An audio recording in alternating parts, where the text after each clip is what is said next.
pessoal, tudo bem? Para quem ainda não me conhece, meu nome é Elaine, sou professora de História. No vídeo de hoje nós vamos continuar a estudar as revoluções na Inglaterra no século XVII. Na primeira parte desse vídeo, nós falamos sobre os problemas dos reis Jaime I e Carlos I da dinastia Stuart. Eu terminei o outro vídeo dizendo que em 1640 o rei Carlos I manda prender alguns líderes do parlamento. E aí o parlamento dá um basta na situação e hoje nós vamos ver o que vai acontecer depois desse basta do parlamento. Só para relembrarmos, então, em 1640, os conflitos entre o rei Carlos I e o parlamento chegaram ao seu ponto máximo quando o rei manda prender alguns representantes do parlamento, que, indignado, declarou guerra ao rei. Então, agora não tinha mais conversa, não tinha mais documento, não tinha mais nada. O parlamento estava em guerra contra o rei. Começa então um período chamado de Guerra Civil, em 1640, que levará à Revolução Puritana. Essa imagem do fundo do slide é o rei Carlos I. Antes de começarmos a falar do conflito, o que é uma guerra civil? Guerra civil é quando dois grupos dentro de um mesmo país, dentro de um mesmo local, se enfrentam. No caso aqui, então, estamos falando da Inglaterra. Então, são dois grupos de ingleses que estão se enfrentando. O exército do rei, os cavaleiros, e o exército do parlamento, que são chamados de cabeças redondas por conta do corte de cabelo que eles usavam, que era aquele corte de cabelo lisinho para se diferenciar da nobreza que usava perucas cacheadas. O exército do parlamento era formado principalmente por burgueses. E esse exército será formado ao longo do conflito, porque o parlamento não tinha um exército. Então, quando ele declara a guerra ao rei, eles não tinham um exército formado. Então, os primeiros momentos de conflito foram favoráveis ao rei e ao seu exército, que já tinha desde sempre.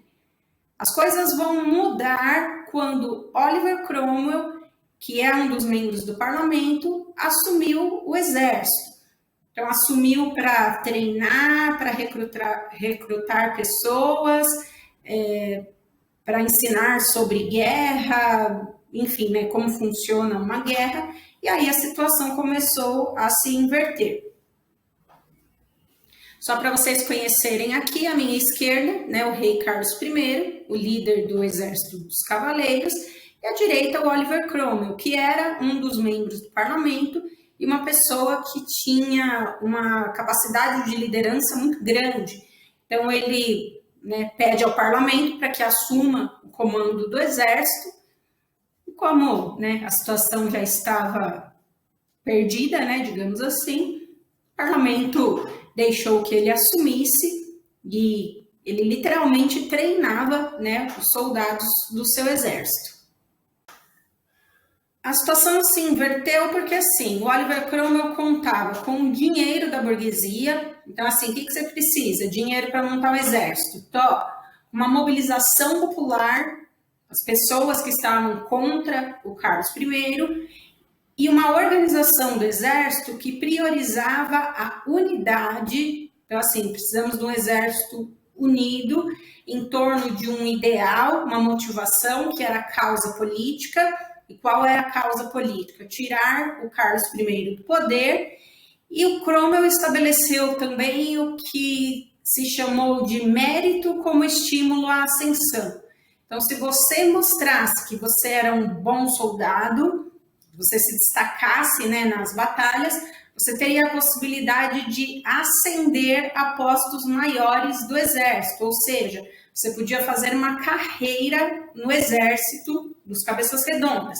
E isso mobilizou muita gente. Então, assim, dá aquele ânimo que as pessoas precisam. Então, estou lutando contra um rei absolutista e tenho a possibilidade de fazer uma carreira, né, dentro do exército. Então, imaginem um exército unido e motivado.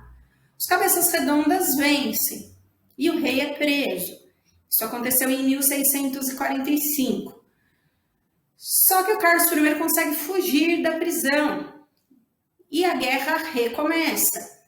até que ele é derrotado definitivamente no ano de 1648.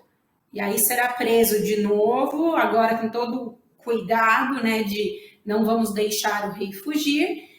E agora tinha a questão de o que fazer com o rei. Então o rei foi derrotado e o que fazer com ele?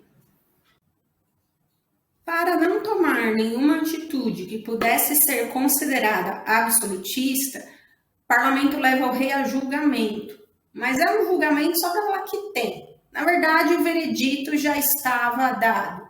O rei é acusado de diversos crimes, as brigas com o parlamento, o aumento de impostos sem o consentimento dos parlamentares, perseguição religiosa, traição ao povo inglês, que era o crime mais grave. E foi levado ao julgamento, foi dito a ele que ele tinha direito a um advogado, ele disse que não queria, que ele mesmo ia se defender.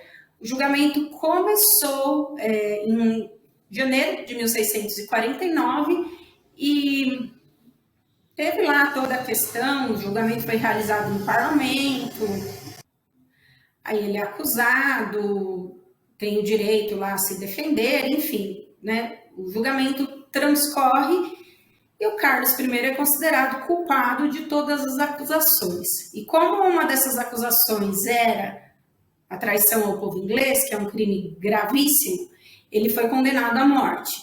E lembra que eu falei para vocês, a pena de morte por decapitação, ela era exclusiva para os membros da nobreza. Foi marcada a data da decapitação, dia 30 de janeiro de 1649. Às 14 horas, em frente ao seu palácio, Palácio de Whitehall, o rei Carlos I é decapitado. Estou retomando aí a imagem do início do módulo para mostrar, né, a questão dele. Ele passou, né, por dentro do seu palácio, os membros do parlamento estavam todos ali, inclusive o Oliver Cromwell, que se tornou, né, líder do parlamento. Muita gente foi assistir. Percebam aí, né, na imagem que algumas pessoas passaram mal. E foi um fato que repercutiu de uma maneira não muito boa entre toda a população inglesa. Porque, assim, muitos ficaram felizes com o término da monarquia, né, que terminou a monarquia, que mataram o rei, mas muitas pessoas acharam que, né, tinha sido uma coisa pouco exagerada. O próprio Oliver Cromwell começa a se questionar se precisava de tudo isso. Então, será que nós fizemos a coisa certa? Nós precisávamos acabar com o absolutismo, mas, né, precisava mesmo chegar a esse ponto? E aí, para tentar acalmar a população inglesa, o parlamento, dias após a decapitação do rei, divulgou uma nota para esclarecer, né, a situação. E a nota foi a seguinte: ficou provado pela experiência, qual experiência? Dos reis da dinastia Stuart no poder, que a função do rei neste país é inútil, é onerosa, ou seja, gasta muito dinheiro, e é um perigo para a liberdade e a segurança e o bem-estar da população. Então, o rei é inútil, gasta muito dinheiro e é um perigo para as liberdades da população inglesa. Por isso, de hoje em diante, tal função fica abolida, ou seja, não tem mais rei na Inglaterra a partir de agora. A Revolução Puritana, que tem este nome porque muitos membros do exército do parlamento eram puritanos, como os calvinistas são chamados na Inglaterra, foi a primeira tentativa de pôr fim ao absolutismo naquele país. É uma tentativa radical? Sem dúvida, que cortaram a cabeça do rei. E a execução do Carlos I, ela teve um forte impacto não só na Inglaterra, mas também ela repercutiu em toda a Europa. Então a notícia se espalhou, lógico, não tão rapidamente como notícias se espalham hoje. Então, em um momento em que os reis eram absolutistas, considerados intocáveis, representantes de Deus na Terra, a Inglaterra acabou com isso. Então, assim, o rei não tem nada de especial. O rei é uma pessoa como outra qualquer. E se ele fizer coisas erradas, ele vai pagar como qualquer pessoa paga. Então, o rei é uma pessoa comum. Os reis absolutistas europeus, os outros reis, passaram a perceber que eles corriam riscos também. Então, começaram a ficar com medo de, literalmente, perder suas cabeças. Então, eles aumentaram a vigilância sobre os seus súditos. Porque é aquela coisa assim, nossa, olha o que os ingleses fizeram, cortaram a cabeça do rei. Então, nossas cabeças também correm perigo. Então, num regime absolutista, onde a repressão aos súditos já era muito grande, em muitos países ela se tornará maior ainda, justamente por conta, né, desse medo que os reis absolutistas ficaram. Mas a execução do rei também deu ideias para quem era contra o absolutismo. Então, assim, olha o que os ingleses fizeram, eles cortaram a cabeça do rei. Será que a gente também pode fazer isso? Não que seja uma coisa simples, né? Então, deu uma ideia, vamos dizer assim, prática. Acabaram com o absolutismo cortando a cabeça do rei. Mas deram ideias teóricas, também podemos dizer. Olha, os ingleses acabaram com o absolutismo.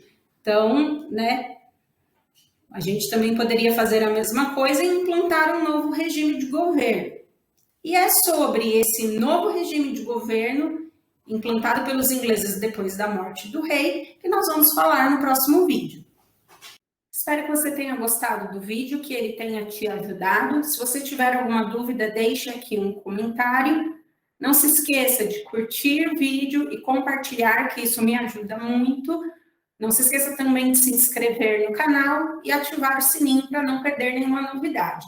Eu vou deixar como tela final a primeira parte do vídeo, caso você ainda não tenha assistido ou tenha ficado com alguma dúvida. Muito obrigada por ter me acompanhado até aqui e eu vejo vocês no próximo vídeo. Um beijo a todos e até lá. Tchau!